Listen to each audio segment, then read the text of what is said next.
Ya, Shalom, selamat pagi, selamat hari Minggu untuk kita semua. Puji Tuhan, hari ini adalah hari yang dijadikan Tuhan untuk kita. Kita boleh bertemu kembali, kita berkumpul bersama, kita mau beribadah kepada Tuhan pada pagi hari ini. Saya yakin sepanjang minggu ini banyak kebaikan Tuhan yang kita alami dalam kehidupan kita, banyak berkat Tuhan yang sudah kita alami, kita terima dari Tuhan di dalam kehidupan kita. Tuhan Yesus sangat indah, Tuhan Yesus sangat baik bagi kita. Mari kita memuji Tuhan, Tuhanku Yesus Raja segenap alam ilahi dan manusia, Kau harta rohku yang baka. Kalau kita boleh tiba hari ini di hari perhentian Tuhan, semua karena kasih sayang Tuhan. Kita memasuki ibadah kita dengan meninggikan Tuhan. Kita mau mengatakan kepada Tuhan, Tuhan, Engkau harta rohku. Engkaulah yang terindah, Engkaulah yang terpenting di dalam kehidupan. Mari kita menaikkan pujian ini dari Nafiri Rohani 48. Kita nyanyikan ayat 1 sampai dengan ayatnya yang ketiga.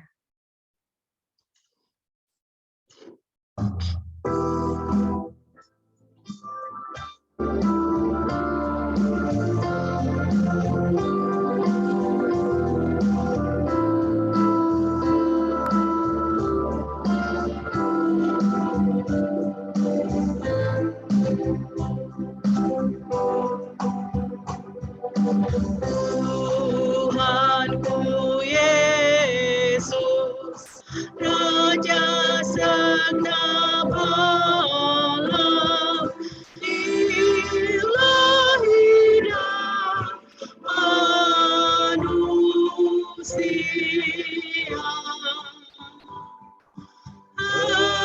Hendaku turun dan ku kasihi Kau harta rohku yang baka.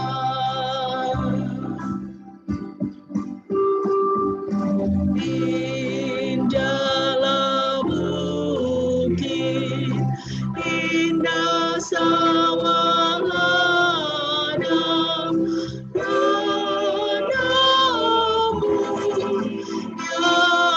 gemarlah. Tuhanku Yesus yang lebih indah di kesukaannya tetap.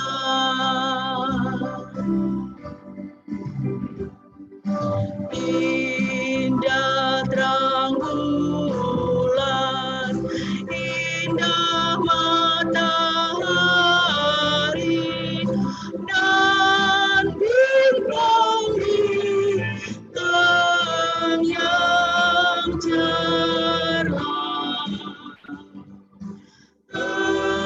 Tetapi Yesus jauh lebih indah, cahaya Yesus yang menang.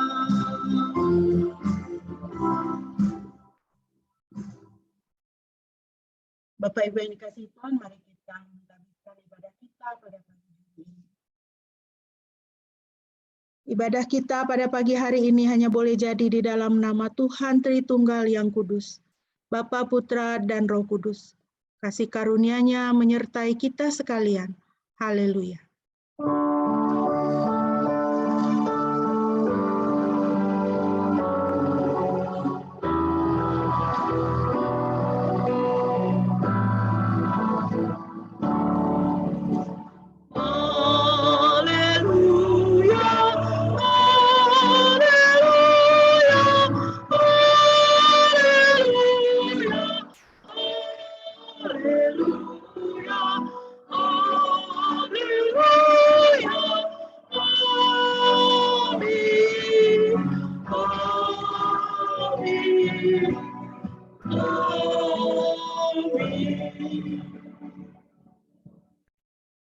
Firman Tuhan yang melandasi ibadah kita terambil dari Yeremia 17 ayat 7 dan 8. Diberkatilah orang yang mengandalkan Yahweh dan menaruh percaya kepada Yahweh, sebab dia akan seperti pohon yang ditanam di dekat air, yang merambatkan akar-akarnya ke tepi aliran air, dan tidak akan takut ketika panas datang, dan daun-daunnya tetap hijau, yang tidak khawatir pada masa kekeringan, dan yang tidak akan berhenti menghasilkan buah.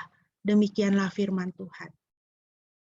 Bapak Ibu yang dikasihi Tuhan, siapakah orang yang diberkati?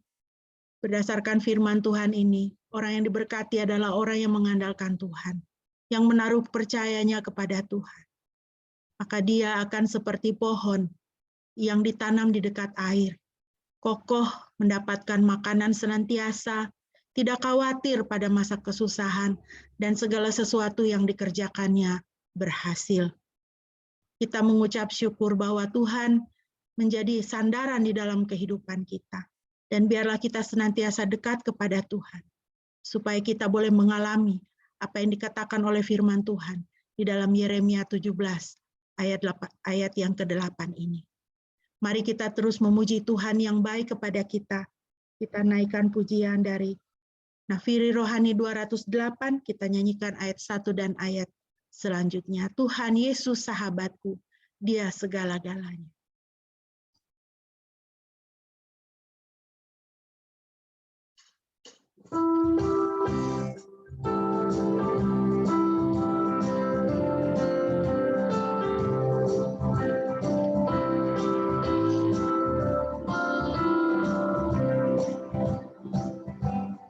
Tuhan Yesus sahabatku, Dia segala-galanya.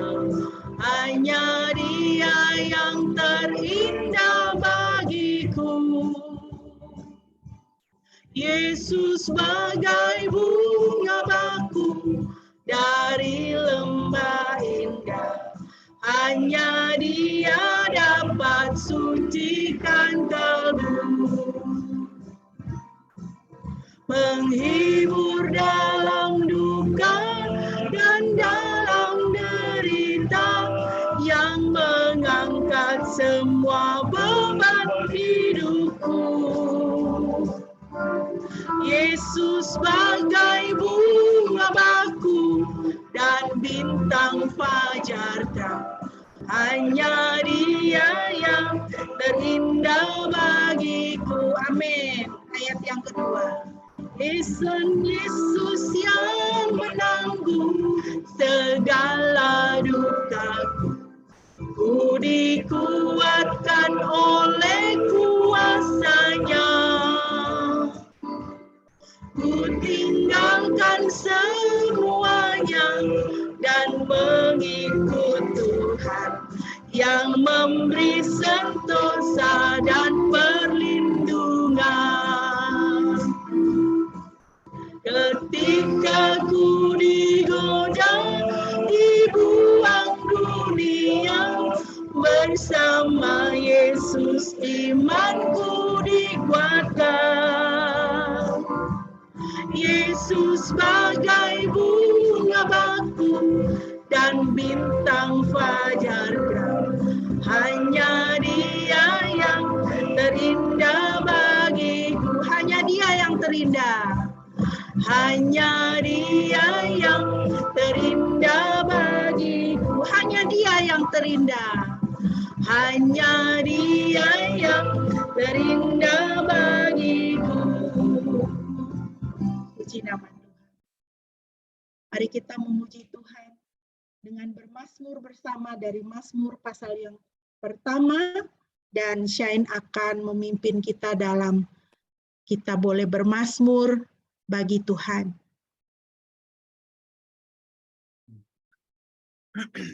Baik, saya akan membacakan Mazmur pasal 1 ayat 1-6 yang judulnya adalah The Way of the Righteous and the Weak, jalan orang benar dan orang fasik. Diberkatilah orang yang tidak menuruti nasihat orang fasik, tidak mengikuti jalan orang berdosa, dan tidak berkumpul dalam lingkungan pencemooh. Tetapi yang kesukaannya hanya pada Taurat Yahweh dan merenungkannya siang dan malam. Ia akan menjadi seperti pohon yang ditanam di tepi aliran air, berbuah pada musimnya. Daunnya tidak akan layu, dan semua yang ia kerjakan akan sukses. Tidak demikian dengan orang fasik. Mereka seperti sekam yang ditiup angin. Oleh sebab itu, orang fasik tidak dapat bertahan dalam penghakiman. Demikian juga orang-orang berdosa dalam kumpulan orang benar. Sebab Yahweh mengenal jalan orang benar, tetapi jalan orang fasik menuju kepada kebinasaan. Selesai. Puji nama Tuhan. Ya. Terima kasih Shane. Sungguh indah firman Tuhan yang senantiasa boleh mengingatkan kita yang berbahagia, yang diberkati adalah orang-orang yang sungguh menjaga hubungannya dengan Tuhan. Tetap dekat kepada Tuhan dan tetap mendapatkan kesukaannya dari Tuhan, bukan dari dunia ini. Segala sesuatu yang akan dia kerjakan, maka akan berhasil. Puji nama Tuhan. Bapak Ibu, kita mau mendekat kepada Tuhan melalui firman Tuhan. Kita mau merenungkan firman Tuhan. Dan biarlah firman Tuhan pada pagi hari ini boleh memberikan kepada kita jawaban-jawaban yang kita butuhkan dalam kehidupan kita dan memperbaharui kehidupan kita. Mari kita kembali menaikkan pujian dari Nafiri Rohani 208. Kita nyanyikan ayatnya yang ketiga saja. Tuhan Yesus tidak akan meninggalkan aku. Dengan firman-Nya Tuhan memelihara kehidupan kita. Dia selalu menyertai kita. Mari kita naikkan pujian ini bersama-sama.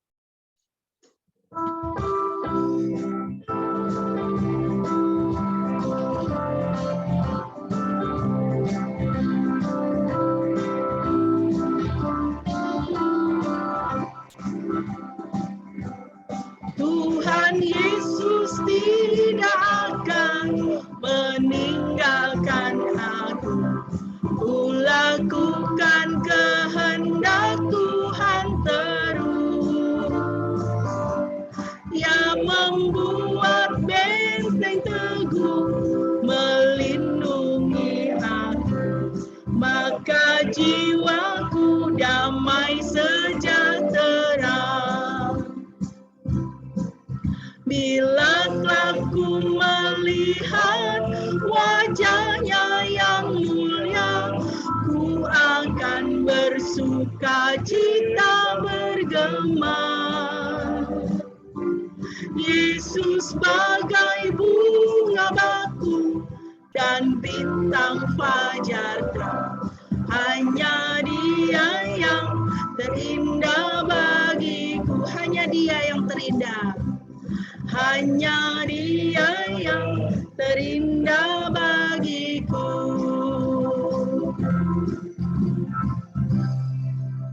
Amin, puji nama Tuhan. Doa dan perenungan firman Tuhan akan disampaikan oleh hamba.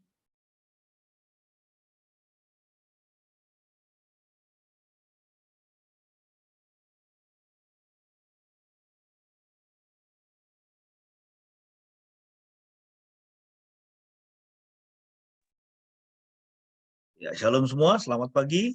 Mari kita berdoa sebelum kita merenungkan firman Tuhan. Bapa di surga, terima kasih buat pagi ini. Kami bersyukur buat hari perhentian yang Tuhan sediakan, di mana kami kembali boleh tidak hanya merestorasi tubuh fisik kami selama 6 hari bekerja, tetapi hari ini juga kami boleh merestorasi jiwa dan roh kami untuk kembali disegarkan dengan firman-Mu, kembali dikuatkan, dan juga diajar oleh firman Tuhan, hingga kami menjadi anak-anak-Mu yang bijaksana di dalam menjalani hari-hari kami di dalam dunia ini. Terima kasih Tuhan. Berkatilah pembacaan, pemberitaan, dan perenungan firman Tuhan pada pagi ini, biarlah setiap kami boleh diperlengkapi menjadi pemimpin-pemimpin dimanapun kami berada, baik pemimpin di tengah-tengah rumah tangga, pemimpin di tempat kami bekerja, juga menjadi pemimpin di tengah-tengah masyarakat di mana kami berada, sehingga hidup kami boleh menjadi berkat bagi banyak orang. Terima kasih Tuhan, dalam nama Yesus Kristus kami menyerahkan waktu ini. Amin. Ya, pada pagi ini kita kembali akan membahas ya mengenai visi sang pemimpin, ya, visi dari seorang pemimpin. Kita akan meneruskan topik kita. Ya, kita sudah membahas ya lahirnya visi, ya, itu dari mana visi itu lahir, yaitu dari pencarian investigatif akan kebutuhan. Ya, Nehemia dia kemudian memiliki visi untuk membangun tembok Yerusalem setelah dia memahami apa yang menjadi kebutuhan orang-orang di sana, ya, saudara-saudara sebangsanya yang ada di Yerusalem. Ya, dia melakukan pencarian investigatif akan kebutuhan, lalu kemudian muncul beban yang kuat untuk memenuhi kebutuhan, ya, beban yang kuat untuk memenuhi kebutuhan, lalu kemudian setelah itu ya nalurinya, ya, jadi nalurinya diikat pada kebutuhan itu, ya, dan dia juga punya kepercayaan ya bahwa dia adalah orang yang Tuhan panggil, ya, orang yang tepat untuk melaksanakan atau untuk memenuhi kebutuhan itu, ya. Jadi seperti itulah lahirnya visi dari Nehemia, ya. Dan juga kita sebagai itu para pemimpin, ya, itu dimanapun kita berada, ya, baik di lingkungan rumah sakit di mana kita bekerja, di lingkungan sekolah di mana kita bekerja, ya, di rumah tangga di mana kita bekerja, itu juga harus seperti itu. Ya, kita memahami apa yang menjadi kebutuhan yang ada di situ, ya, dan lalu kemudian hati kita diikat, ya, kita terbeban untuk memenuhi kebutuhan itu karena kita tahu bahwa kita adalah orang yang tepat untuk memenuhi kebutuhan itu. Kemudian kita sudah juga membahas ya kuasa bagi visi. Ya, dari mana itu kuasa bagi visi Nehemia itu bisa muncul, ya, oleh karena Nehemia dia dekat dengan Tuhan, ya, melalui doa, ya, melalui berpuasa, ya. Kalau kita melihat di dalam Nehemia pertama, ya, itu di situ dikatakan dia mendengar berita bahwa tembok Yerusalem sudah hancur, ya, sudah terbakar, sudah rubuh itu pada bulan Kislev. Kemudian dia mulai berdoa sampai kemudian nanti dia bertemu dengan raja, ya, itu pada bulan pada bulan Nisan, ya.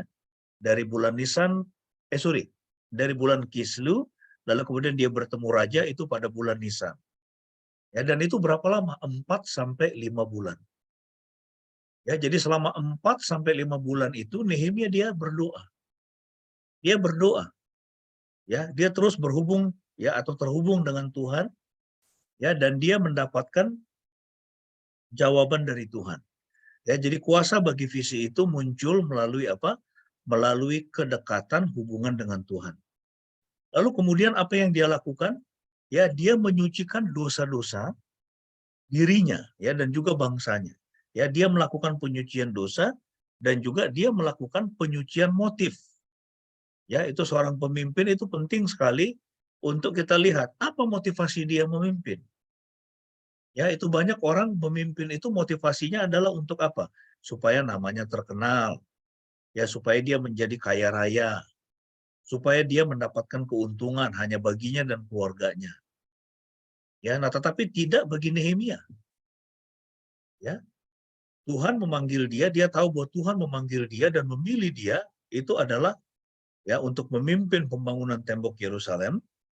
Ya, itu tujuannya apa? Tujuannya adalah untuk ya supaya saudara-saudara sebangsanya di Yerusalem, supaya orang banyak ya mereka boleh diberkati, ya mereka boleh mendapatkan kembali kemuliaan mereka, dan mereka juga boleh terlindungi ya dari musuh-musuh, ya, karena dalam konteks Nehemia itu tembok bagi suatu kota itu adalah sesuatu yang sangat penting sekali ya untuk security.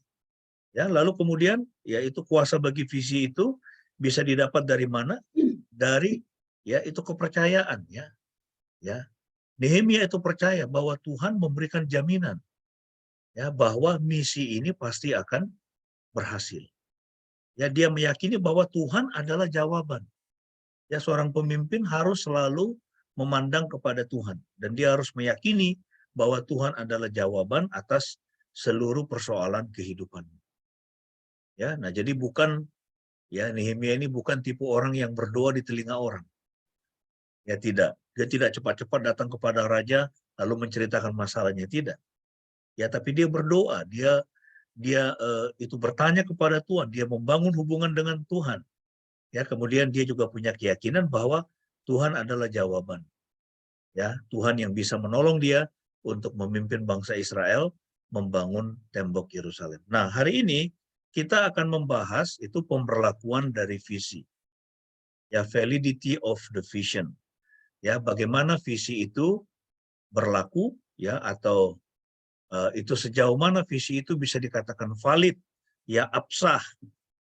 Ya, bahwa itu benar-benar visi yang dari Tuhan ya, karena dalam dunia ini saudara ada banyak guru-guru palsu, ya kan? Ada banyak nabi-nabi palsu, ya, yang ya tujuannya sebetulnya adalah untuk menyesatkan orang. Ya, itu mereka mengatakan ikuti jalan yang ini atau ikuti jalan yang itu, nanti kamu akan selamat. Ya, tapi sebetulnya tidak. Mereka semua sedang berjalan menuju kebinasaan. Ya, dan kita tahu bahwa Tuhan kita Yesus Kristus, dia sudah datang ke dalam dunia, dia adalah Tuhan sendiri, ya datang dalam wujud manusia dengan visi yang sangat jelas, visi dari Bapanya, visi Tuhan Trinitas untuk apa? Menyelamatkan manusia. Ya, ketika dia mengatakan akulah jalan dan kebenaran dan hidup. Tidak ada seorang pun yang sampai kepada Bapa kalau tidak melalui aku.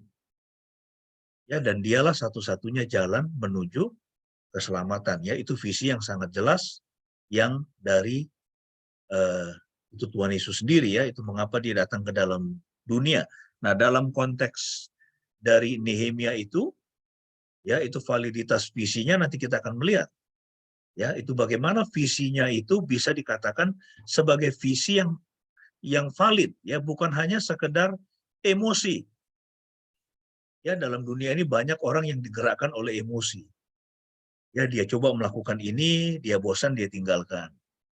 Atau dia menemukan tantangan, kemudian itu dia tinggalkan. Ya, tapi tidak dengan Nehemia. Tidak bagi orang yang Tuhan panggil menjadi pemimpin dengan visi yang jelas. Orang yang Tuhan panggil dengan visi yang jelas, ya, apapun kesulitan, ya seberapa besar pun kesulitan yang dia hadapi, dia tidak akan mundur, dia akan maju terus. Dia akan maju terus. Ada hambatan, dia maju lagi. Itu ada hambatan, dia cari jalan, dia bertanya sama Tuhan. Ya, kemudian dia maju terus sampai kemudian visi itu benar-benar bisa terwujud, dan itu terjadi dalam hidup Nehemia. Ya, mereka berhasil membangun tembok Yerusalem dalam waktu yang sangat-sangat singkat sekali. Ya, dan itu terjadi oleh karena Tuhan yang bekerja. Ya, kemudian nanti yang terakhir 2 minggu lagi kita akan membahas ya bahwa ada ujian-ujian bagi visi ya. Seorang pemimpin pasti akan mengalami ujian. Ya, seorang pemimpin itu pasti menghadapi ujian. Ya, itu sama seperti orang sekolah kan? Ya, atau kuliah, pasti akan ada ujian-ujian, ada tes-tes. Ya, itu coba ingat itu Sheng, kemudian yang lainnya ya, atau kita yang sudah sarjana misalnya. Ya, atau Mbak Olive misalnya, ya kan? Nah, itu sampai bisa punya gelar master pendidikan itu kan? Ya, itu master pendidikan matematika, itu coba ingat. Mulai dari SD, SMP, SMA, lalu kemudian jenjang S1 sampai S2, ya itu sudah berapa ratus kali itu ikut ujiannya, tes-tes, ya kan? Ya, tapi itu harus itu dihadapi dan dilewati. Coba misalnya ya, ya itu ujian, ya ujian skripsi untuk menyelesaikan S1 misalnya. Itu Mbak Olive itu dia ya Pak ogah-ogahan, malas gitu. Kemudian itu dia tidak mau mengikutinya. Bisa nggak dia punya S1? Nggak mungkin. Bisa nggak dia sekarang itu punya S2? Nggak bisa. Ya, nah sehingga seorang pemimpin itu ada ujian-ujian yang pasti akan dia alami di dalam kehidupannya.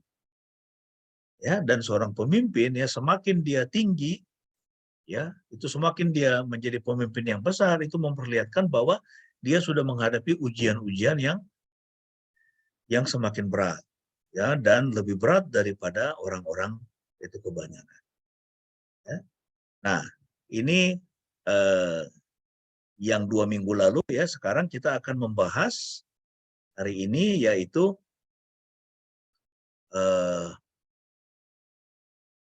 ini bukan kuasa tetapi bentar, ini kelihatannya PowerPoint-nya tidak kelihatan ini yang keabsahan visi ya. Oke, ini keabsahan. Ya, kita akan membahas hari ini keabsahan visi.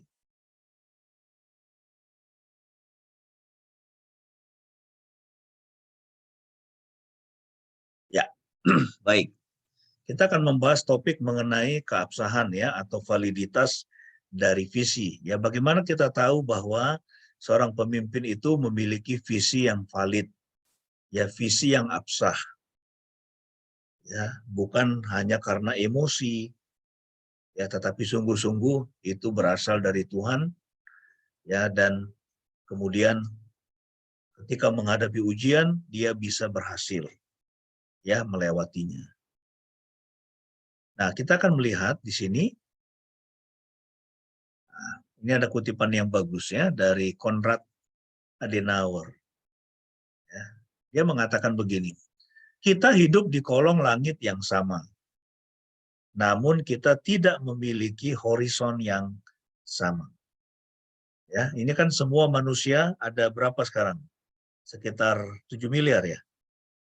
Ya, sekitar 7 miliar manusia hidup di dunia ini saat ini ya, yang ada di bumi kita ini. Ya. Semua hidup di kolong langit yang sama. Tetapi cara pandangnya atau dia melihat ya, dia melihat itu kejauhan, ya itu cakrawala itu, dia bisa punya persepsi yang berbeda atau sudut pandang yang berbeda. Dia bisa melihat itu sebagai hal yang berbeda. Ya, itu misalnya kita melihat orang-orang hebat ya seperti Steve Jobs, kemudian Bill Gates misalnya, ya sampai mereka kemudian itu mendirikan kayak Bill Gates itu mendirikan apa? Microsoft. Ya Steve Jobs dia mendirikan Apple. Ya, karena mereka ya itu puluhan tahun yang lalu mereka sudah bisa melihat ya, jauh daripada ya yang bisa dilihat oleh kebanyakan manusia yang hidup dalam dunia ini. Ya kan? Atau Zoom ini misalnya, saya tidak tahu ya, ini siapa ini yang pertama membuat aplikasi ya begitu. Ya di mana orang bisa rapat ya atau orang bisa misalnya melakukan teleconference atau melakukan ibadah seperti ini.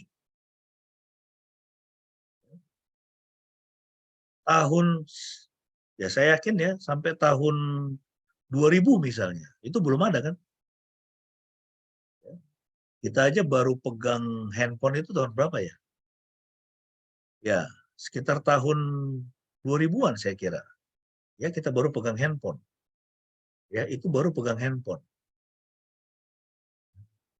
Dan kalau mau ngenet, itu kita pergi ke warnet. Ya kan? Itu selama berapa tahun.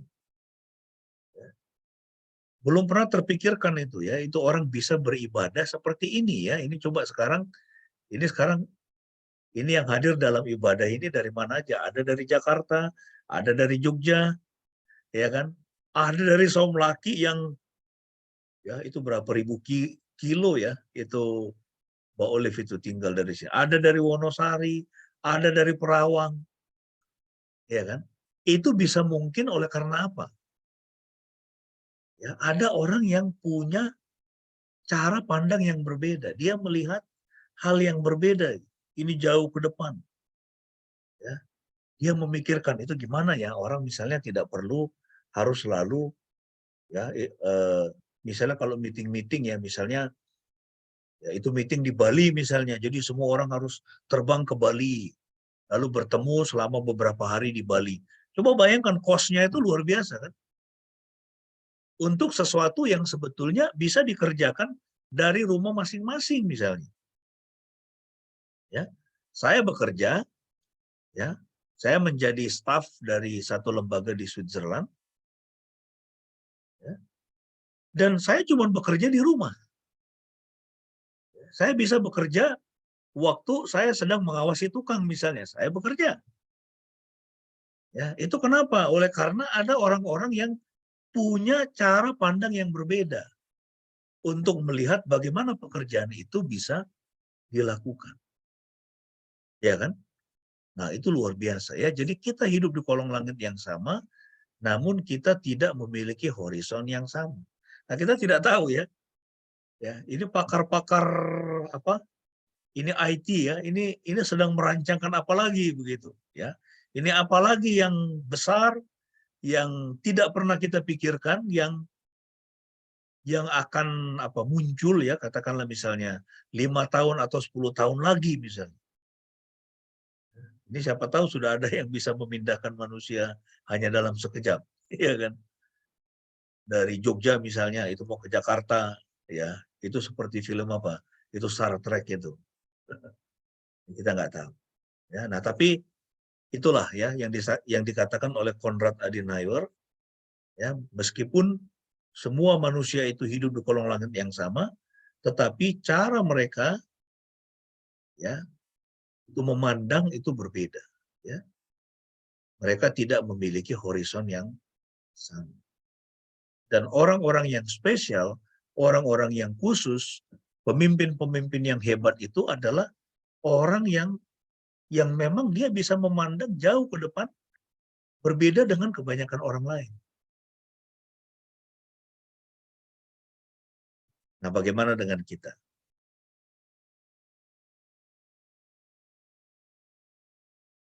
Nah, kemudian ini ada kutipan dari Winston Churchill. Ya, Winston Churchill ini siapa ini? Ini mantan Perdana Menteri Inggris ya, zaman Perang Dunia Kedua. Ya, yang memimpin Inggris, ya juga termasuk sekutu ya, Amerika dan beberapa negara lain itu memenangkan Perang Dunia Kedua. Ya, dia mengatakan begini, amatlah bijak jika selalu berpandangan ke depan. Ya, amatlah bijak jika selalu berpandangan ke depan. Namun masalahnya Anda sulit melihat lebih jauh dari yang Anda bisa lihat. Itu makanya coba lihat ya, dalam dunia ini sebetulnya ya, orang-orang hebat itu adalah orang-orang yang suka merenung. Ya, orang-orang hebat itu orang-orang yang dia suka merenung, menghayal gitu ya. Dia merenung atau menghayal, ya tapi bukan menghayal yang ngawur-ngawur gitu ya, atau menghayal yang itu nggak ada artinya. Dan orang-orang hebat itu juga salah satu kalau kita perhatikan ya, mereka itu orang yang suka berbicara dengan dirinya sendiri atau dia suka ngomong-ngomong begitu. Dia ngomong gitu. Nah, kenapa? Karena mereka melihat dengan ininya dia ya. Itu dia melihat dengan pikirannya ya. Dan ada begitu banyak pertanyaan what if? Bagaimana jika?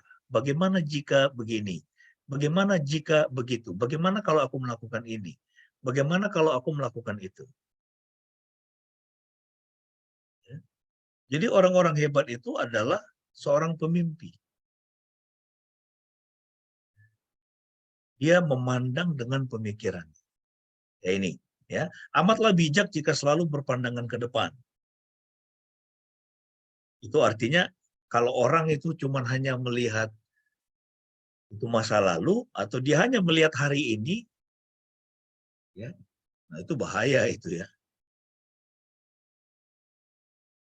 Makanya itu kan ada gambaran yang pernah ditampilkan oleh Oprah Winfrey itu. Itu seorang ini ya, gelandangan ya kalau nggak salah ya, diberikan uang berapa tuh? $100.000. Ya, jadi ada gelandangan. Jadi mereka melakukan eksperimen. Ya, seorang gelandangan dikasih uang $100.000. Apa yang dia lakukan? Seorang gelandangan dikasih $100.000, ya itu dibelikan mobil kepada temannya, kemudian dia, ya pokoknya dia makan enak, dia kemudian dia menikah lagi, kemudian itu dia tidur di hotel, apakah begitulah ya. Dan hanya dalam itu berapa lama dia menghabiskan uangnya? 6 bulan.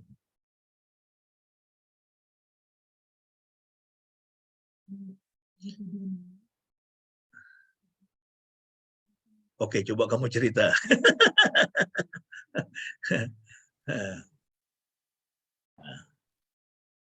Oke, coba kamu cerita. Itu gimana itu? Iya. Jadi mereka melakukan eksperimen sosial dengan ingin mengetahui kalau orang punya uang banyak, apa yang akan dia lakukan. Dia istilahnya tiba-tiba ketiban rezeki lah begitu ya. Jadi mereka taruh $100.000 di dalam koper, taruh di tempat sampah. Karena tahu pasti tempat sampah akan dikorek-korek sama gelandangan. Jadi gelandangan ini menemukan uang itu. Begitu dia menemukan uang itu, langsung dari tim itu mendatangi dia, menawarkan dia pekerjaan, menawarkan dia ahli keuangan untuk membantu dia mengelola keuangan itu. Tetapi dia menolak semuanya. Akhirnya dia pergunakan uangnya itu 64.000 dia beli mobil untuk temannya sesama gelandangan. Kemudian dia naik pesawat, mengunjungi keluarganya yang telah membuang dia, terus dia meminjamkan uang kepada teman-temannya yang minta pinjam uang sama dia, terus dia menikah lagi, dan dia tinggal di hotel. Hanya dalam 6 bulan semuanya habis. Temannya yang dia belikan mobil itu tidak mau meminjamkan dia uang, yang orang-orang yang dia pinjami uang tidak mau kembalikan uangnya, lalu istrinya yang baru dinikahinya itu menceraikan dia. Akhirnya dia kembali lagi menjadi gelandangan. Oke, terima kasih buat penjelasannya. Nah, jadi kita bisa melihat ya. Nah, ini kan orang ini gelandangan ini dia cuma melihat pada masa kini. Dia tidak bisa melihat jauh ke depan. Ya, bahwa hidupnya tidak hanya hari ini atau minggu itu atau bulan itu misalnya. Ya, dia tidak bisa melihat ke depan, ya sehingga dia tidak bisa mengantisipasi ketika terjadi kesulitan ya di dalam kehidupan. Nah, kita kembali ke ini topik kita ya. Bagaimana seorang pemimpin itu memiliki visi yang valid, yang absah, ya, yang bahkan para pengikutnya pun bisa dengan senang hati dan rela, ya, itu mengikut dia, ya, dan yakin, ya, itu dengan keyakinan. Yang pertama adalah adanya pengesahan dari semangat yang bertahan tetap. Ya, seorang yang memiliki visi dari Tuhan, visinya itu lahir dari Tuhan, maka kita akan menemukan orang ini seorang yang bersemangat. Ya, dia bukan hangat-hangat atau panas-panas tai ayam, tidak. Ya, dia punya semangat yang bertahan tetap ya, dan itu bisa kita lihat pada Nehemia. Ya, ini ayat yang pertama. Pada bulan Nisan tahun ke-20 pemerintahan Raja Artasasta. Ketika menjadi tugasku untuk menyediakan anggur, aku mengangkat anggur dan menyampaikannya kepada raja. Karena aku kelihatan sedih yang memang belum pernah terjadi di hadapan raja, bertanyalah ia kepadaku, mengapa mukamu muram walaupun engkau tidak sakit?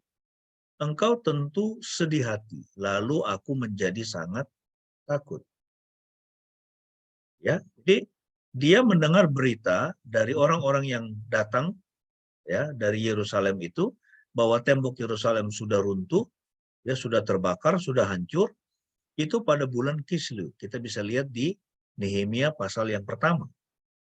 Nah, bulan Kislew ke bulan Nisan itu sekitar 4-5 bulan. Ya, selama 4-5 bulan kita melihat bagaimana Nehemia dia melihat ada kebutuhan, tetapi sampai pada waktu itu dia belum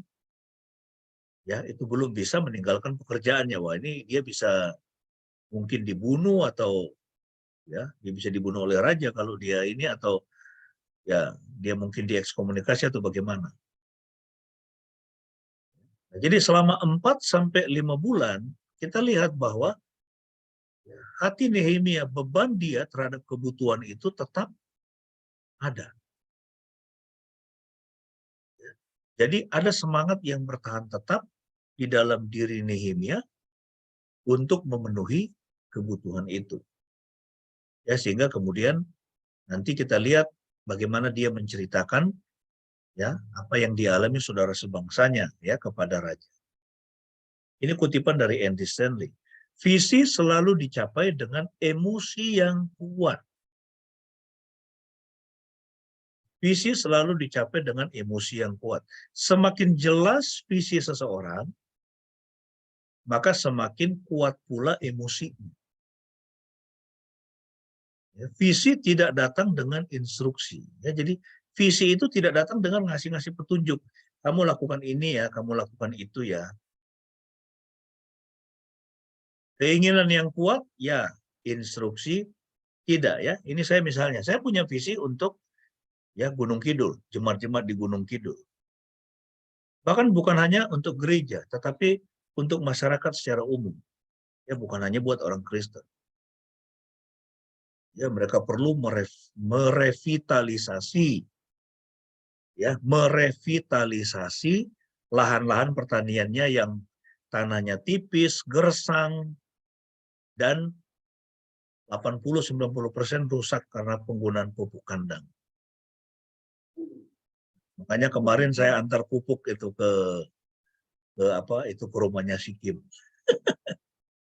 Dengan itu pasang spanduknya. Karena itu adalah solusi untuk jemaat Gunung Kidul.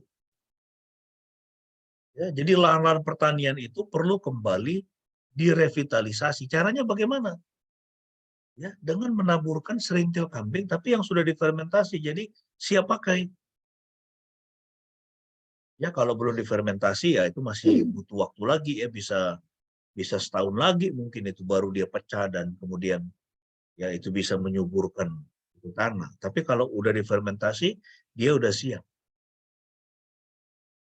Ya, saya mau itu menyampaikan ini ya kepada itu pimpinan daerah di sana, ya bupati, wakil bupati kirim surat, sampai sekarang nggak dipanggil-panggil tuh. Udah kirim surat tuh, kita mau menjelaskan ini loh visinya. Ya supaya apa? Supaya ya itu disiapkan dana khusus untuk apa? Untuk pelihara kambing yang banyak, lalu kemudian masyarakat itu dimobilisasi ya untuk itu bagaimana melakukan itu fermentasi yang sebetulnya caranya itu sangat mudah sekali. Tapi rata-rata mereka nggak tahu dan mereka tidak melakukan itu. Ya, padahal kalau mereka lakukan itu tuh luar biasa ya. Jadi apalagi sekarang kan kalau kita lihat ini hasil-hasil pertanian semakin mahal. Ini beras katanya udah naik. Ya, di Brebes itu di gudang Bulog udah menipis katanya. Ya. Dan dengan ini pemanasan global ini cuaca semakin nggak karu-karuan. Ya, itu bahaya, apalagi buat Indonesia yang memang itu pemakan beras misalnya. Ya. Nah, apa yang harus dilakukan?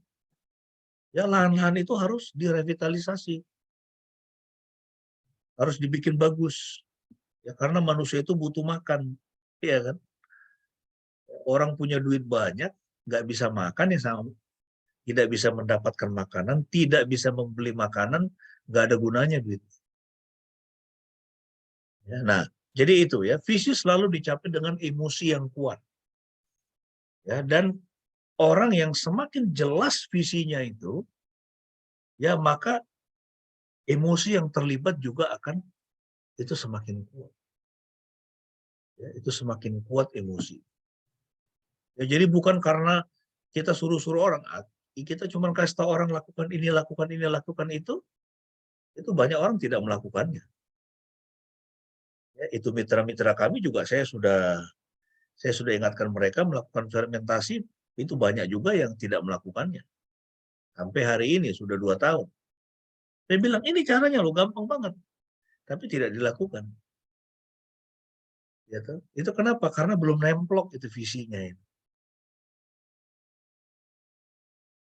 Jadi ada yang begitu. Tapi itu mereka yang mau melakukannya, wah itu mereka menuai. Wah ini tanah kami jadi bagus Pak. Dan tidak lagi gersang, tidak lagi kering.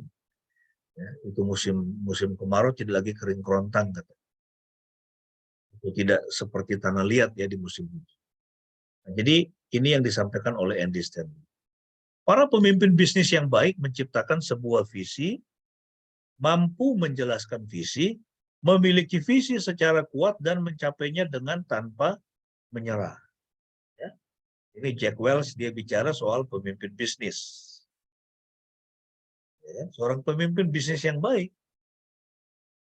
Ya, ini dalam dunia, misalnya di Indonesia aja ya, ini siapa pemimpin bisnis yang baik? Ini saya lihat misalnya itu Salim Group, itu termasuk yang hebat itu kan. Ini sampai banyak orang yang berani menginvestasikan uangnya ya di Indolife misalnya. Ya kan karena mereka percaya. Tapi kalau Lipo misalnya itu siapa yang mau percaya lagi tuh sekarang itu taruh duitnya di situ. Ya itu kasus Mekarta itu. Nah ini, para pemimpin bisnis yang baik menciptakan sebuah visi, mampu menjelaskan visi, memiliki visi secara kuat dan mencapainya dengan tanpa menyerah. Ya, jadi kalau kita mau jadi pemimpin bisnis yang baik, ya kita harus menciptakan sebuah visi ya. Ini saya tidak tahu. Ya, ini Mbak Olive ini di Saumlaki sana apa itu visinya untuk pendidikan atau untuk sekolahnya atau untuk untuk guru-guru misalnya. Ya. Visi apa yang mau dicapai di sana? Misalnya di Saumlaki apa misalnya? Ya itu menjadi ini misalnya ya, menjadi patron. Menjadi teladan, yaitu kemajuan pendidikan di Maluku misalnya. Itu bisa kan? Lalu kemudian setelah itu bikinlah misi ya. Ini misi apa yang harus dikerjakan untuk bisa mencapai visi itu. Lalu kemudian kalau sudah jelas visi itu, ya kemudian kita perlu menjelaskannya ya kepada itu orang banyak, ya kepada para siswa, kepada teman-teman guru misalnya.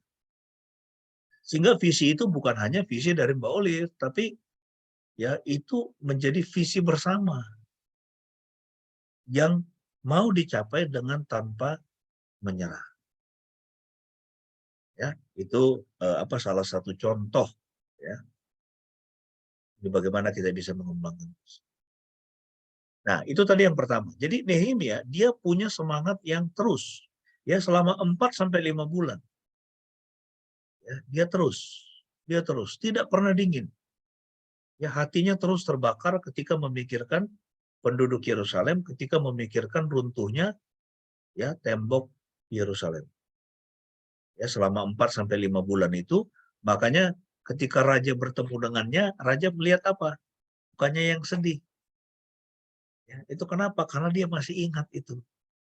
Itu belum ada yang mengerjakannya, itu bayangkan Saudara. Selama 4 sampai 5 bulan. Ya, tidak seorang pun penduduk Yerusalem yang mau memimpin atau memiliki visi untuk memimpin kembali pembangunan tembok Yerusalem. Coba Anda bayangkan itu. Tidak ada seorang penduduk Yerusalem yang memikirkan itu. Atau yang terpanggil untuk melakukan itu. Tidak ada. Tapi Justru Nehemia seorang yang itu mungkin penduduk Yerusalem ya mungkin mereka tidak punya sumber daya juga. Ya kan, wah ini mahal banget ini, nggak ada duit. Ya, kita ini juga adalah ini bangsa taklukan, ya kira-kira begitu mungkin pemikiran mereka. Nggak ada duit, nggak ada yang memimpin, nggak ada duit. Ya kan, nanti kita akan melihat itu bagaimana Nehemia, ya dia minta surat, ya itu dari raja, lalu kemudian itu surat untuk untuk gubernur-gubernur. Nanti kemudian mereka menyediakan ya semua yang diperlukan oleh Nehemia, termasuk kayu-kayu dan sebagainya untuk membangun tembok itu. Nah, tapi yang mau kita lihat di sini, poin yang pertama tadi adalah bahwa semangat Nehemia itu tetap ada. Ya, dia tetap ada begitu ya. Itu ketika memikirkan ya tembok Yerusalem itu. Kemudian yang kedua, ada pengesahan proklamasi publik. Jadi apa yang menjadi kebutuhan, apa yang menjadi beban di dalam diri Nehemia itu kemudian dia proklamirkan secara publik ya dalam konteks ini kepada raja. Ya dia mengatakan begini, jawabku kepada raja, hiduplah raja untuk selamanya. Bagaimana mukaku tidak akan muram kalau kota tempat pekuburan nenek moyangku telah menjadi reruntuhan dan pintu-pintu gerbangnya habis dimakan api. Nah, inilah kali pertama setelah sekitar 4-5 bulan itu, dari bulan Kislew sampai bulan Nisan, ya dia ya memberitahukan kepada raja, dia memproklamirkan kepada publik. Ya tentu bukan hanya raja aja ada di situ kan, pasti ada menteri-menterinya, ada mungkin istrinya, ada mungkin ya orang-orang itu sekretaris kerajaan. Ya, dan dia menceritakan, bagaimana mukaku tidak akan muram kalau kota tempat pekuburan nenek moyangku telah menjadi reruntuhan dan pintu-pintu gerbangnya habis dimakan api. Ya, jadi dia menyampaikan itu secara publik kepada raja. Ya, jadi sehingga raja dan istana tahu, oh ini yang terjadi. Ini selama ini ya kelihatannya itu laporan dari Yerusalem ya itu baik-baik saja kan begitu kan, asal Bapak senang. Ya, itu makanya seorang pemimpin dia harus turun ke lapangan. Dia harus rajin belusukan itu seperti Pak Jokowi. Dia harus melihat langsung. Ya, kalau Anda tidak mau turun ke lapangan, ini kalau saya tidak turun lihat langsung lahan itu, ya, tidak nanam pakcong, manen pakcong, mupuk pakcong, tidak turun itu ya ini bersama-sama dengan ya, ini staf kita di sana ya ini bersama-sama dengan adik-adik mahasiswa itu yang bekerja part time itu saya nggak tahu.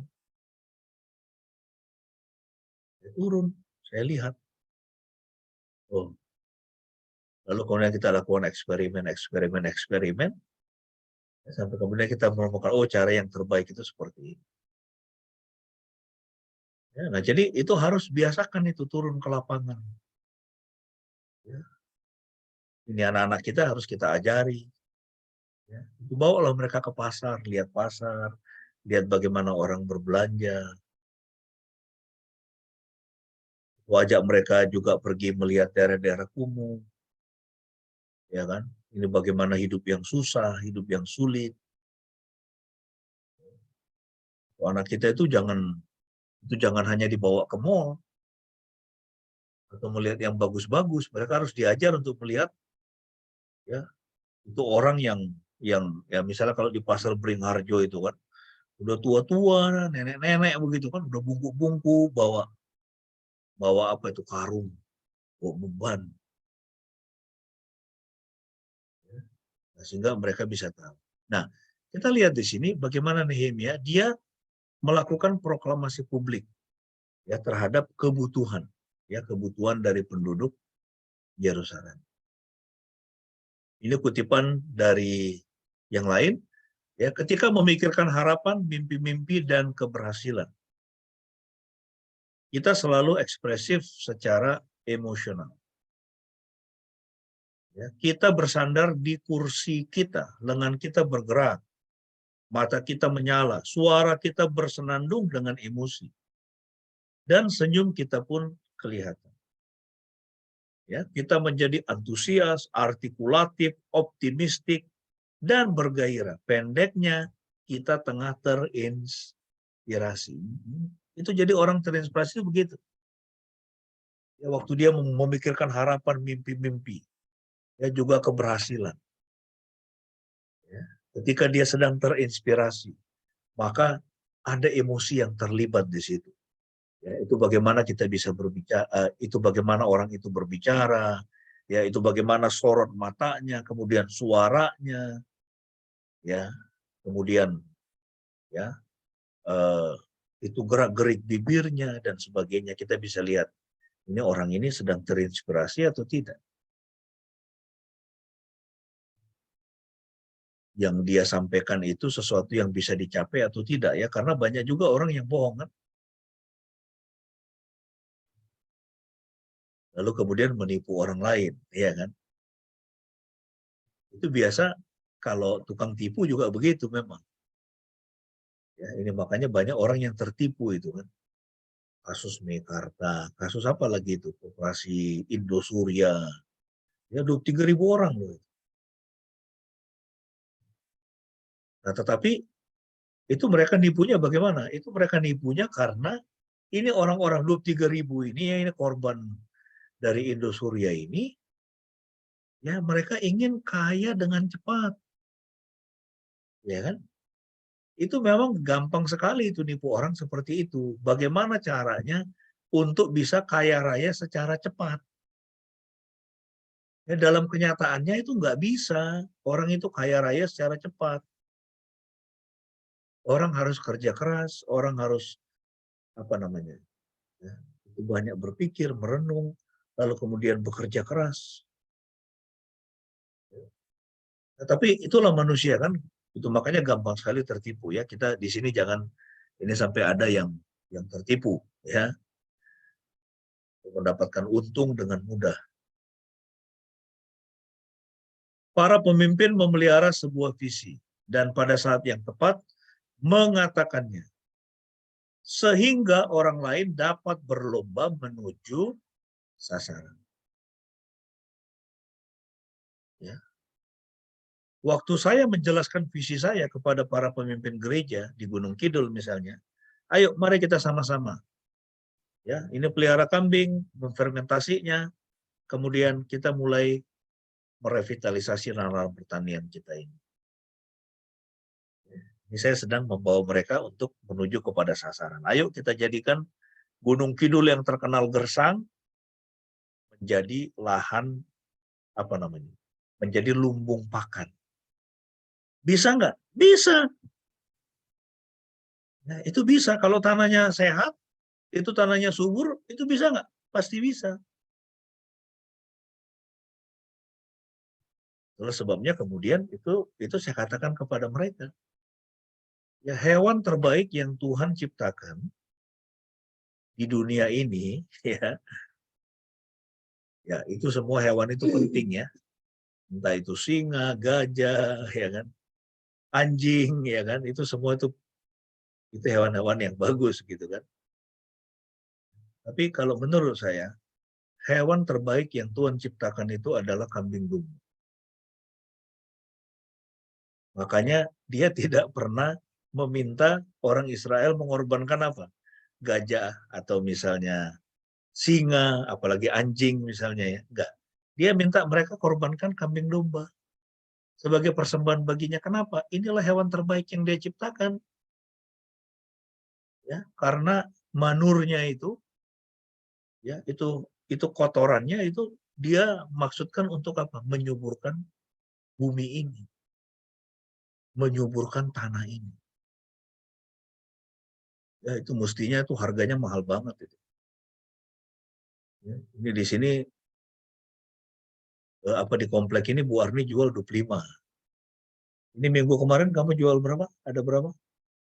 6. 6. Ada 6. Ya. Ya 10 karung. Ya, ini dalam beberapa hari ini. 10 karung kali 25.000, 250.000. Nah ini. Para pemimpin memelihara sebuah visi dan pada saat yang tepat mengatakannya sehingga orang lain dapat berlomba menuju sasaran. Jadi itu yang kedua tadi. Ya. Jadi yang pertama semangatnya. Ya, semangat dari Nehemia tetap. Kemudian ada itu proklamasi publik, dia menceritakan visinya itu kepada raja. Kemudian yang ketiga, pengesahan doa yang penuh penyerahan. Ya, nah ini, lalu kata raja kepadaku, jadi apa yang kau inginkan? Maka aku berdoa kepada Elohim semesta langit. Jadi ketika raja bertanya, kamu mau apa, Nehemia? Dia tidak langsung itu mengatakan, aku mau ini, aku mau itu. Enggak. Ya, itu minggu lalu Ibu Pendeta sudah menjelaskan ya, itu membahas topik ini. Ya, dia berdoa dulu kepada Tuhan. Meminta apa dari raja? Dia terhubung dulu dengan Tuhan. Nah ini. Ini kalimat yang bagus dari Erwin Lutzer. Sekalipun doa tidak tergantung pada postur, saya pribadi lebih suka mengekspresikan ketergantungan saya dengan berlutut. Suatu tanda dari ketidakmampuan kita terpisah dari kemampuan ilahi. Ya, Nehemia menyadari itu. Ya, dia tidak bisa melangkah hanya dengan hikmatnya sendiri atau pemikirannya sendiri atau dengan rancangannya sendiri. Dia bertanya kepada Tuhan. Ya, dia bertanya kepada Tuhan. Ya, dia minta petunjuk dari Tuhan. Seorang kudus tidak pernah merasakan bahwa dirinya kudus. Seorang kudus selalu merasakan bahwa ia bergantung pada Tuhan. Nehemia bergantung kepada Tuhan. Dia bertanya kepada Tuhan. Berdoalah seakan-akan segala sesuatu bergantung pada Tuhan. Ya, waktu kita berdoa, ya itu kenapa kita berdoa? Ya, doa itu adalah pernyataan sikap kan sebetulnya. Ya, doa itu adalah pernyataan sikap, Tuhan aku nggak mampu, Engkau yang sanggup, Engkau yang mampu. Karena itu saya bergantung kepadamu. Ya, berdoalah seakan-akan segala sesuatu bergantung kepada Tuhan, tetapi bekerjalah seakan-akan segala sesuatu bergantung pada Anda. Jadi maksudnya apa? Kalau Anda bekerja, ya bekerja sungguh-sungguh. Ya berikan 100%. Kalau Anda bisa memberikan 100%, ya berikanlah 100%. Ya, itu nggak ada yang bisa memberikan 101% atau 200%. Ya, 100% itu adalah kemampuan maksimal kita. Ya, sehingga waktu kita bekerja sungguh-sungguh. Bekerjalah seakan-akan segala sesuatu bergantung pada Anda. Lakukan yang terbaik. Itu maksudnya. Ya, itu sama ya. Itu belajar ya bagi yang masih kuliah, ya kan? Anda itu belajar. Ya, itu belajarlah seakan-akan segala sesuatu bergantung pada Anda. Setelah Anda berdoa, minta Tuhan berhikmat. Tapi belajar sungguh-sungguh. Ya, itu lakukan yang terbaik. Ya. Semakin besar kita bergantung pada Tuhan, semakin besar kita dapat mempercayainya. Nah, ini bagus ya. Semakin besar kita bergantung pada Tuhan, maka semakin besar pula kita dapat mempercayainya. Itu yang ketiga tadi ya. Jadi apa namanya? Ini dia berdoa ya. Itu Nehemia berdoa kepada Tuhan. Dia bergantung kepada Tuhan. Jadi sebelum dia menceritakan kepada raja, dia berdoa dulu. Maka aku berdoa kepada Tuhan semesta langit. Kemudian yang keempat, apa yang dia lakukan? Ya, ini poin yang keempat ya, itu bagaimana kita tahu bahwa sebuah visi itu visi yang valid, yang absah, visi yang benar, ya bukan hanya digerakkan karena instruksi atau karena emosi, tidak, tetapi ya ada keterkaitan dengan rancangan Tuhan atau rencana Tuhan. Maka yang keempat, poin yang penting bagaimana visi itu valid adalah adanya pengesahan, ya, validitas dari rencana keseluruhan Anda, ya, ayat 6a dan 6c. Lalu bertanyalah raja kepadaku, sedang permaisuri duduk di sampingnya, berapa lama engkau dalam perjalanan, dan bilakah engkau kembali? Ya, itu raja bertanya kepadanya. Ya, berapa lama engkau dalam perjalanan? Ya, ini setelah raja itu itu mengizinkan dia, ya, untuk pergi ke Yerusalem. Oke, kamu itu kerjakan itu. Ini saya akan back, ya, ini saya akan support, ini saya akan dukung kamu. Lalu raja bertanya, berapa lama engkau dalam perjalanan, dan bilakah engkau kembali? Aku menyebut suatu jangka waktu kepadanya. Ya, nah jadi ada rencana, ya, ini pengesahan rencana keseluruhan Anda. Ya, ini kalimat dari Joseph Murphy, kita melangkah ke arah visi kita. Saya belum mencapai itu, ya. Itu visi saya buat Gunung Kidul, ya, itu pemberdayaan jemaat-jemaat, lalu kemudian revitalisasi lahan. Pemberdayaan jemaat supaya ekonominya lebih baik, ya, itu hasil pertaniannya lebih baik, ya, ternaknya lebih baik. Kita melangkah ke arah visi kita, ya, ini Joseph Murphy. Ya, apakah itu sudah tercapai? Sudah tercapai mungkin baru 20%, ya, dalam konteks saya 20%. Sehingga ini pagi ini saya bertanya, ya, untuk Mbak Olive misalnya, ya, ini hari ini Mbak Olive banyak jadi contoh nih, ya. Ini visimu itu jadi guru di Somlaki itu apa? Ya, untuk memajukan pendidikan di situ apa visinya? Nah, kita harus jelas, ya. Dan kita harus melangkah ke arah visi itu. Dan kita bisa mengkalkulasi sudah berapa persen dari visi kita itu yang tercapai. Kalau saya paling cuma baru 15-20%. Jadi masih banyak ini. Masih sekitar 80% lagi ini belum. Ya, saya sedang melangkah ke arah visi itu. Ya, kita semua sedang melangkah ke arah visi kita. Sasaran-sasaran adalah mimpi yang memiliki sejumlah deadline.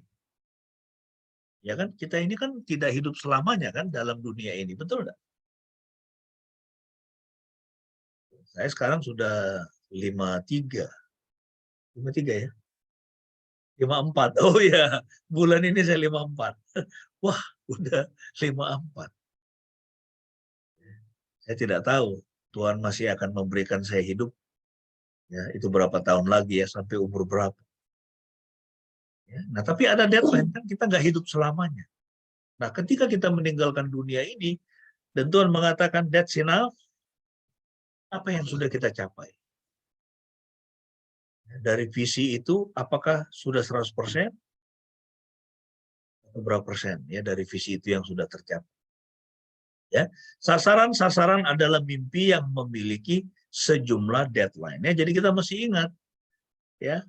Yang pertama kita mesti ingat bahwa Tuhan tidak menciptakan kita secara kebetulan. Ya, Dia punya rencana atas hidup kita masing-masing.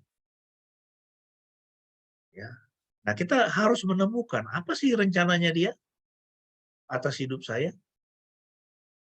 Lalu kemudian kita perlu merenungkan, ya, saat ini kita sedang berjalan menurut rencananya itu enggak? Atau kita hidup seperti orang kebanyakan, ya udahlah, nggak usah mikir apa, itu mikir panjang lebar atau mikir banyak hal, ya, pokoknya jalani saja hidup. Ya, punya uang, bisa sekolahkan anak.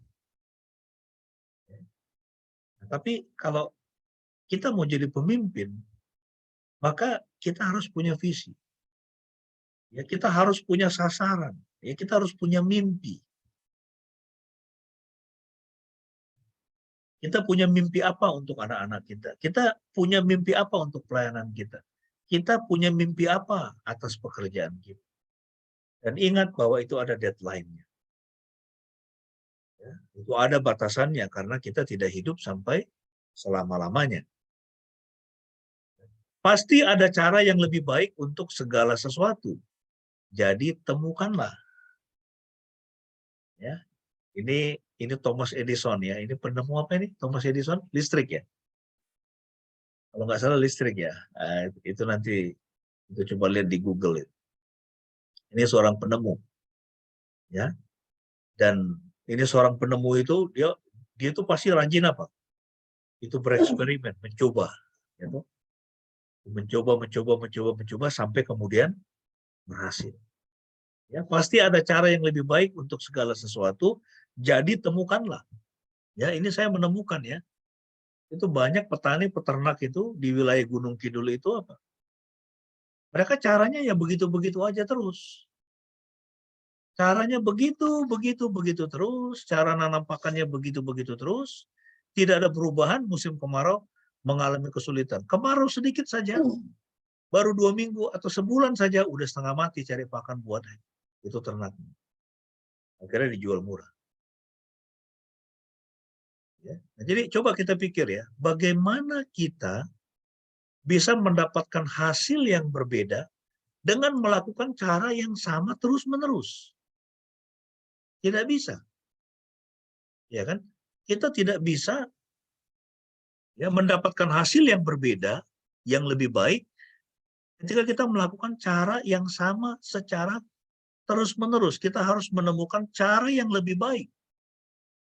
Thomas Edison dia mengatakan pasti ada cara yang lebih baik untuk segala sesuatu. Jadi temukanlah, ya kan? Ini makanya Bu Dokter di sini ya, spesialis kulit, ya tuh. Itu baru kemarin waktu di sini saya lihat dia merawat muka Cora dengan laser. Sebelumnya belum pernah ya, nggak dengan laser. Itu Cora sudah pernah di laser sebelumnya. Belum pernah, baru kemarin tuh. Iya. Oh sudah 4 kali ya kan. Nah, tapi sebelumnya kan itu tidak ada kan treatment dengan laser itu kan. Baru kemudian ada orang menemukannya tuh. Ya, ini sehingga sekarang ini mukanya Cora saya lihat udah mulus ya, seperti jalan tol. Ya, ini kaget juga saya lihat ini wajah Cora ini, ya itu kemarin di laser itu, wah itu sekarang jadi bagus gitu, itu wajahnya. Ya. Meski tadi pagi dia baru itu disengat lebah pahanya. Oke, ini sedikit intermezzo ya. Nah jadi ini saya kira kalimat yang bagus ya, perlu kita renungkan dari Thomas Edison. Pasti ada cara yang lebih baik untuk segala sesuatu, jadi kita harus menemukan. Kemudian yang kelima, pengesahan izin atasan Anda. Jadi Nehemia minta izin kepada raja. Lalu kata raja kepadaku, jadi apa yang kau inginkan? Kemudian jawabku kepada raja, jika raja menganggap baik dan berkenan kepada hambamu ini, utuslah aku ke Yehuda, ke kota pekuburan nenek moyangku, supaya aku membangunnya kembali, dan raja berkenan mengutus aku. Ya, dia minta izin kepada atasannya, karena dia masih punya atasan. Ya, Nehemia ini bukan seorang pemberontak, ya kan? Atau seorang yang tidak menghormati atasan. Ya, ini sama seperti Paulus. Ya, Rasul Paulus. Dari Paulus hamba Kristus Yesus. Yang dipanggil menjadi rasul dan dikuduskan untuk memberitakan Injil Kristus. Injil itu telah dijanjikannya sebelumnya dengan perantara nabinya dalam kitab-kitab suci. Ya, jadi ini atasannya. Atasan Nehemia itu adalah raja. Dia minta izin kepada raja. Paulus dia tahu dia diutus oleh Kristus. Ya, atasannya adalah Kristus. Ya, ini dari Paus Leo. Ketaatan bukanlah perhambaan dari manusia, tetapi penundukan diri pada kehendak Tuhan yang memerintah melalui perantaraan manusia. Ya, jadi kita perlu belajar taat kepada pimpinan kita. Ya, taat kepada pimpinan kita. Ya, karena itu penundukan diri kepada kehendak Tuhan, sebab dia memerintah melalui perantaraan manusia. Ya, ini mantan Perdana Menteri Inggris. Ketika orang-orang Kristen bertemu untuk saling menasihati, tujuannya bukanlah atau seharusnya tidak untuk memastikan apa yang ada dalam pikiran mayoritas. tetapi apa yang ada dalam pikiran Roh Kudus, sesuatu yang tentunya sangat berbeda. Ya, saya ingat itu Ruhut Sitompul ya, itu pengacara terkenal itu.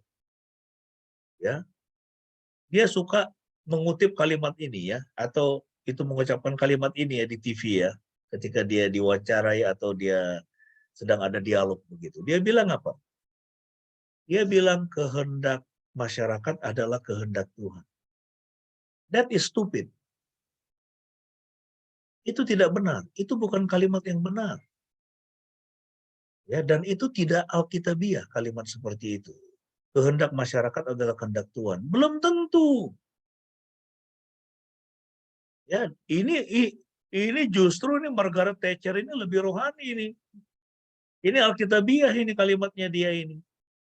Ya, dan ini against itu kalimat sih.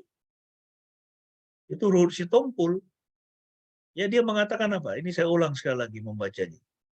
Ya, jadi perenungan kita ya. Jadi hati-hati ya. Itu kalau kita apa namanya? Itu mendengar ya, itu peribahasa-peribahasa di televisi atau dimanapun.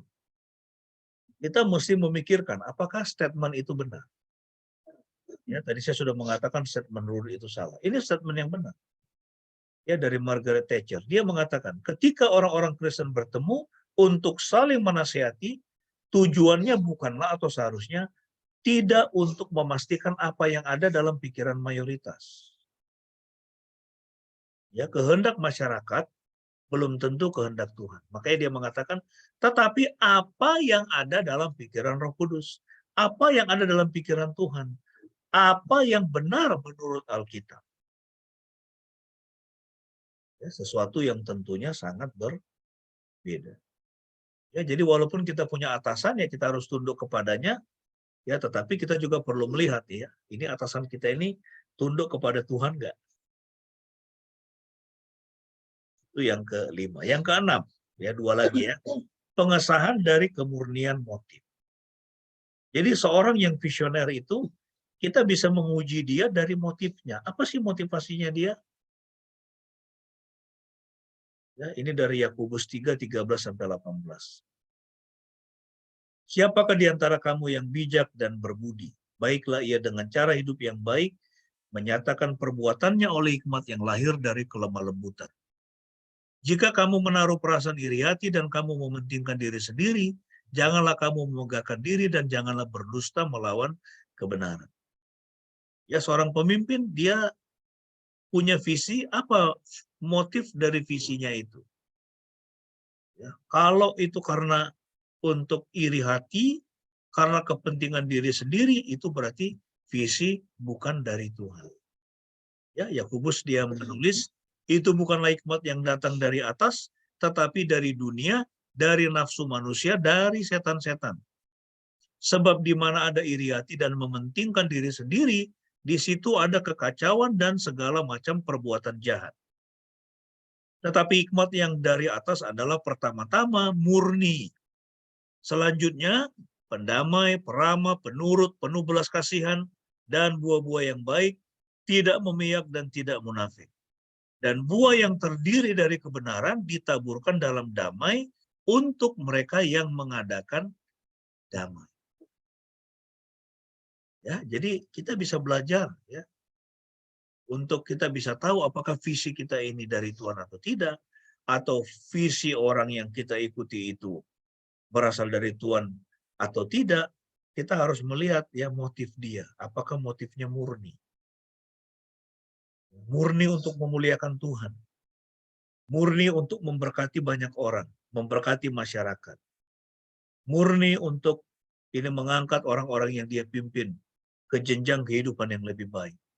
Atau itu hanya untuk memenuhi egonya dia. Ya, untuk kepentingannya dia, ya kan? Makanya dalam dunia ini kita lihat begitu banyak orang tertipu kan?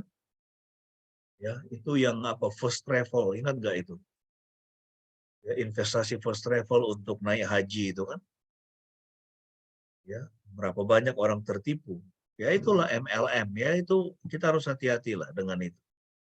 Ya, model-model apa katanya itu? Skema Ponzi. Ya sekarang itu. Ya itu model piramid. Jadi biasanya yang di atas-atas itu untung gede segede-gedenya, nanti ya sampai di tengah ke bawah runtuh itu piramid. Dan begitu banyak orang yang menderita kerugian. Itu yang terjadi di mana-mana. Ya, investasi bodong itu tuh begitu. Makanya kita mesti hati-hati, ya, menjaga hati kita dari segala bentuk keserakahan. Ya, kita harus ingat bahwa kalau mau kaya atau kalau mau hidup sejahtera ya harus mau kerja keras, ya kan? Anak-anak kita harus kita ajar seperti itu. Para pemimpin bukannya tidak berdosa, tetapi mereka seharusnya berdosa lebih sedikit. Ya, bagus ini kalimat. Akses pada kekuasaan harus dibatasi pada orang yang tidak mencintainya.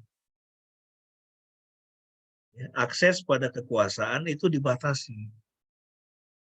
Jadi, berikanlah kekuasaan kepada orang yang tidak mencintai kekuasaan. Ya, nah jadi hati-hati itu ya kepada orang yang memimpin ya, itu pemimpin diktator.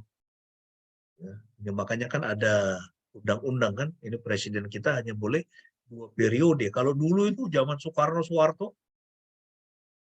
itu 20 tahun. Akhirnya digulingkan. Soeharto 32 atau 33 tahun, akhirnya digulingkan. Ya, kita mesti hati-hati.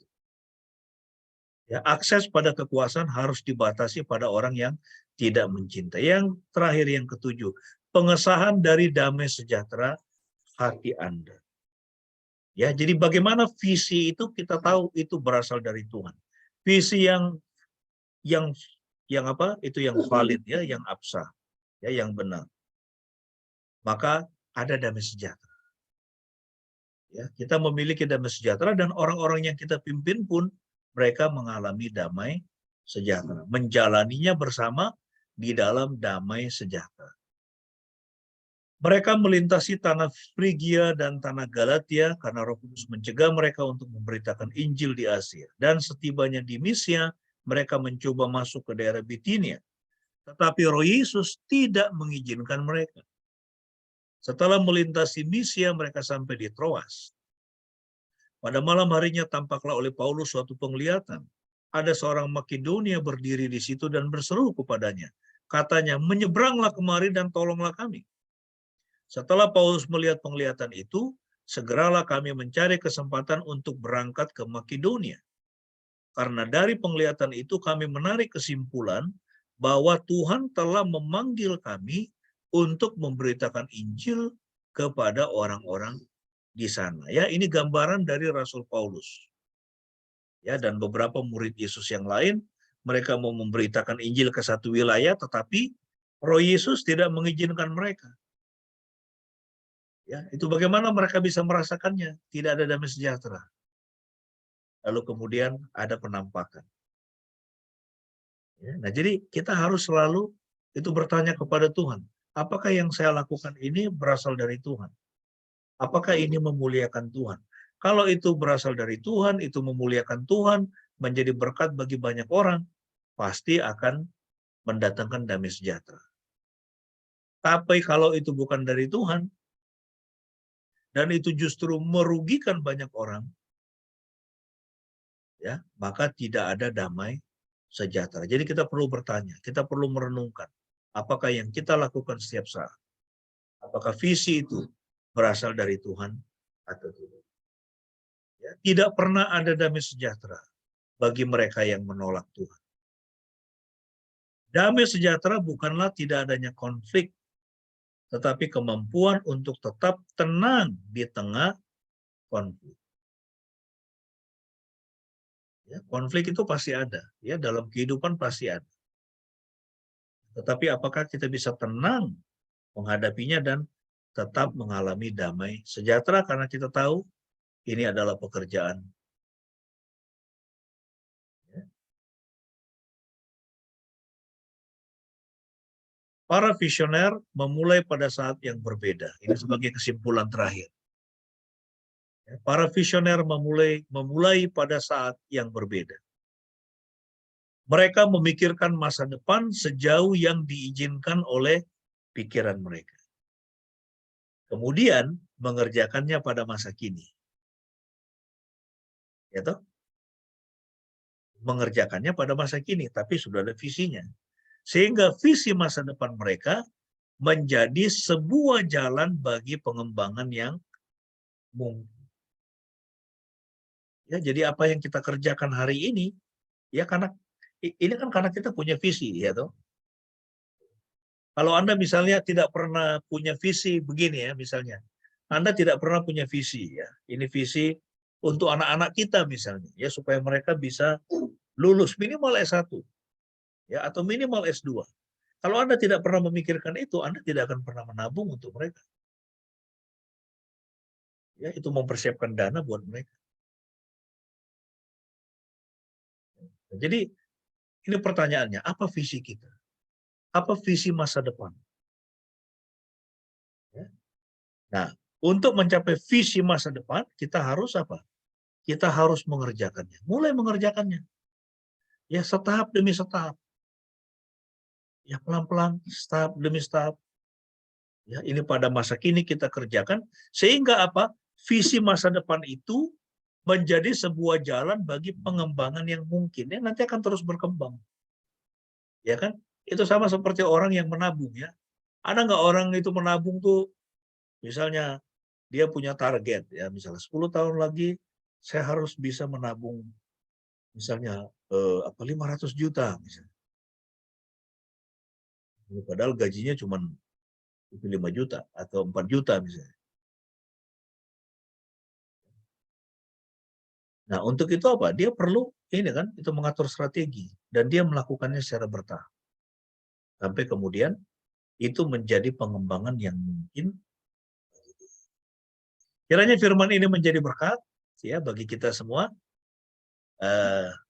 Mungkin agak lumayan berat ya ini memikirkan ini. Ya, kita sudah membahas 3 topik, yaitu bagaimana visi itu lahir, kemudian dari mana kuasa itu bagi visi itu, dan yang terakhir adalah kita sudah membahas hari ini, ya apakah visi itu valid, ya itu absah, ya itu benar-benar visi dari Tuhan atau tidak. Ya kiranya kita semua di sini menjadi orang-orang yang visioner ya dan mulai memikirkan ya kita ini punya visi apa untuk masa depan.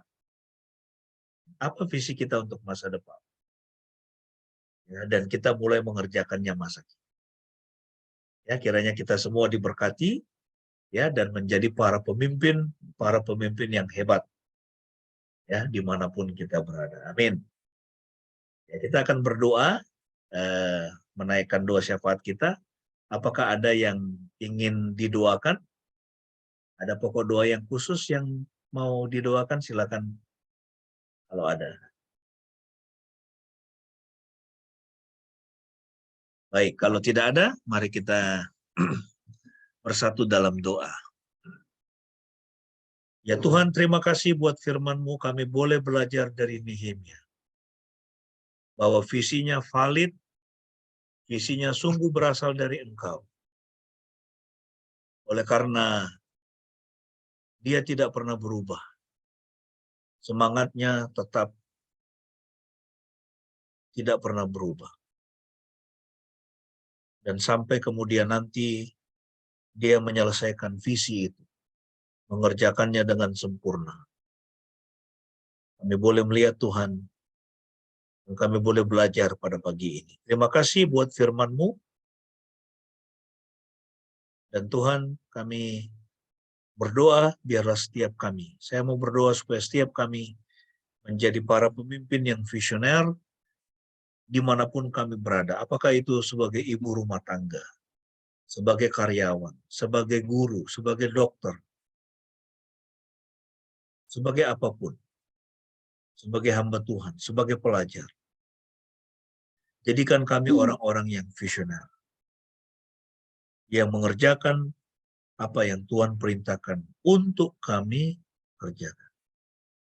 Kami berdoa supaya para pemimpin di negara kami juga menjadi orang-orang yang visioner, yang sudah bisa melihat Indonesia 20, 30, 50, bahkan 100 tahun dari sekarang. Menjadi bangsa yang maju menjadi bangsa yang diberkati. Berkati para pemimpin kami dari pusat sampai daerah-daerah dimanapun mereka berada. Berkati aparat keamanan, kepolisian, TNI, Tuhan urapi, Tuhan pimpin mereka bekerja dengan benar, dengan jujur, dengan adil. Secara khusus kami berdoa untuk aparat penegak hukum, para hakim, para jaksa, para pengacara. Tuhan kiranya juga memberkati mereka agar mereka pun bekerja dengan benar, bekerja dengan adil, menegakkan kebenaran dan keadilan bagi bangsa ini. Karena tanpa itu, maka bangsa ini akan ditinggalkan oleh Tuhan dan menjadi reruntuhan. Kami berdoa ya Tuhan, bagi gereja-Mu di seluruh dunia, dan secara khusus di Indonesia, berkatilah supaya gereja Tuhan tetap teguh menyampaikan suara kebenaran, suara kenabian bagi bangsa ini. Berkati semua jemaat-Mu, anak-anak kami dalam studi mereka, berkati studinya, buat mereka berhasil, dan cukupkan semua kebutuhan mereka. Kami yang bekerja, berkati pekerjaan kami, sebagai apapun. Tuhan tolong supaya tangan apapun yang kami pegang, menghasilkan. Apapun yang kami pegang, dipegang oleh Tuhan dan menjadi berkat. Berkati orang tua kami dalam masa tua mereka, peliharakan mereka, berikan kesehatan, damai sejahtera, sukacita, dan tetap aktif melayani Tuhan dengan apapun yang Tuhan masih percayakan kepada mereka. Terima kasih Bapa. Kami alaskan doa ini dengan doa Bapa kami, seperti yang Tuhan Yesus sudah ajarkan kepada kami. Mari kita naikkan bersama-sama. Bapa kami yang di surga, dikuduskanlah nama-Mu, datanglah kerajaan-Mu. Jadilah kehendak-Mu di bumi seperti di surga. Berikanlah kami pada hari ini makanan kami yang secukupnya, dan ampunilah kami akan kesalahan kami, seperti kami juga mengampuni orang yang bersalah kepada kami. Dan janganlah membawa kami ke dalam pencobaan, tetapi lepaskanlah kami daripada yang jahat. Karena Engkau yang punya kerajaan dan kuasa dan kemuliaan sampai selama-lamanya. Amin.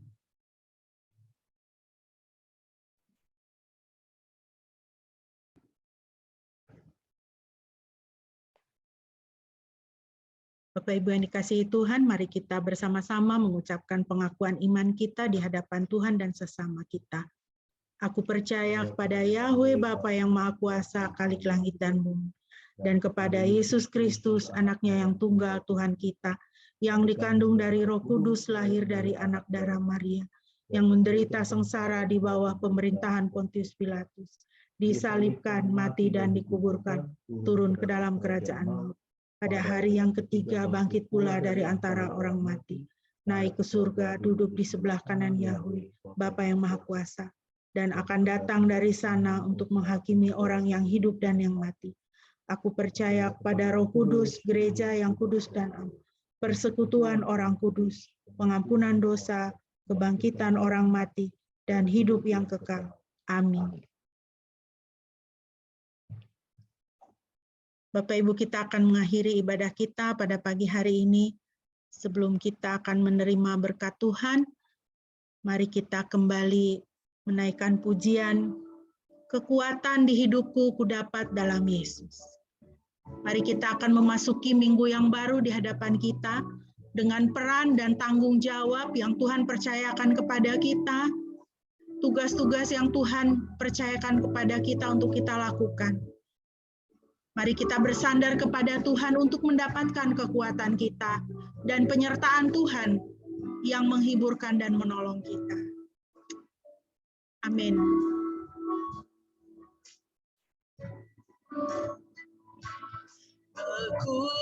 Kekuatan di hidupku, ku dapat dalam Yesus. Dia tak pernah tinggalkanku, setia menolongku. Berseru, berharap dalam Yesus. kekuatan di hidupku. Amin. Kekuatan di hidupku, ku dapat dalam Yesus. Dia tak pernah tinggalkanku, setia menopangku, berseru berharap dalam Yesus.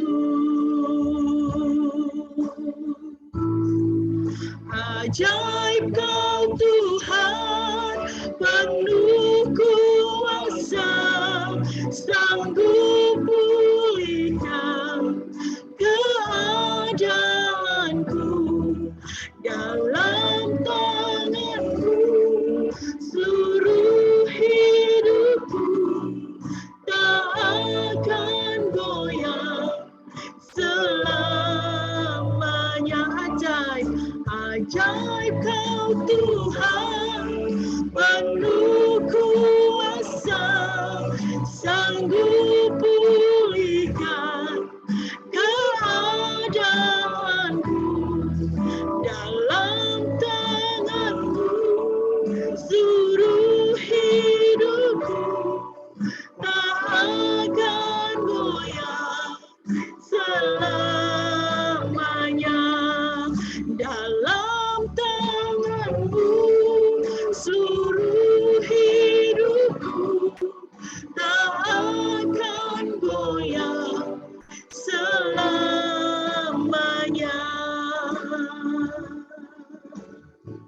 Terima kasih Tuhan. Haleluya. Terima kasih Tuhan. Terima kasih Tuhan, terpujilah Engkau Tuhan. Engkau Tuhan yang baik, yang melakukan pemulihan-pemulihan dalam kehidupan kami.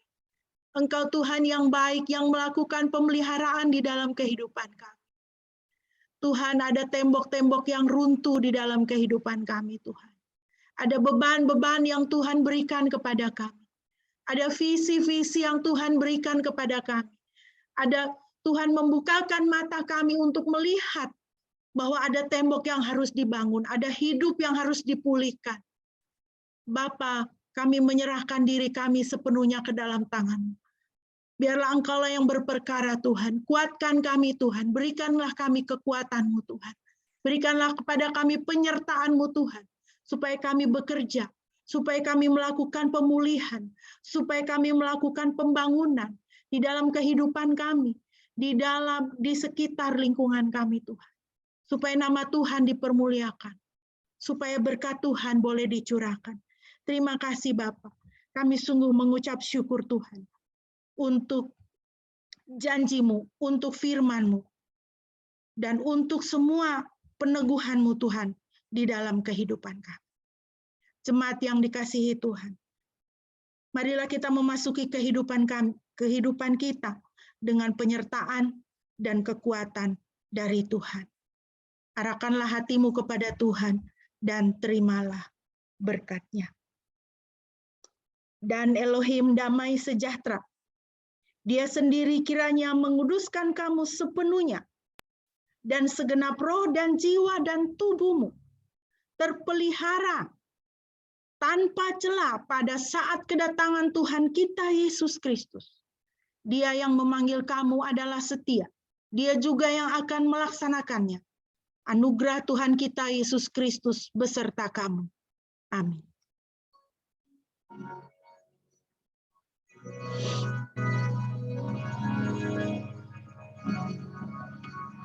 Pujilah Halik semesta, sumber segala kurnia, surga dan bumi puji Tuhan. Sang Bapa, Putra, Roh Kudus.